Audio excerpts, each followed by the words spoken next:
Jerusalem Betun makbe Maleine kelize lungrabe Rapeu Bam Jerusalem Huidai makbe Pechu numlume leine lungrabe Oh Hallelujah Hallelujah tuabam Hey Hallelujah Hallelujah Rapeu ze tuabam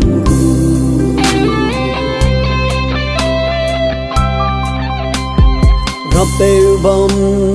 Jerusalem Heta Huidai Keching chipau chipai me tiêu thầy lạc lệ Rapeu Bam Jerusalem Hangleu Lua đại gu Haimena luikat gene bamSam gu lệ Oh Hallelujah Hallelujah tuabam Hey Hallelujah Hallelujah Rapeu ze tuabam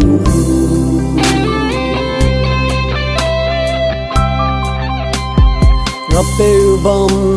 Jerusalem Mikchit me ngau Madaude ngaumakbe ngaudi Rapeu Bam Jerusalem Pibat me tegu Chuanibe bamJai lak Jerusalem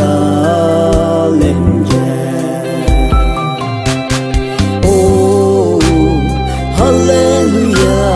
Hallelujah tuabam Hey Hallelujah Hallelujah Rapeu ze tuabam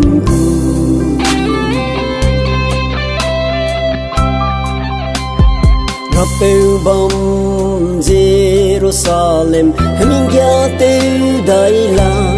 Kami pui peu teu zalung dai Rapeu Bam Jerusalem lungrabe Haimena luikat gene lumsam Oh Hallelujah Hallelujah tuabam Hey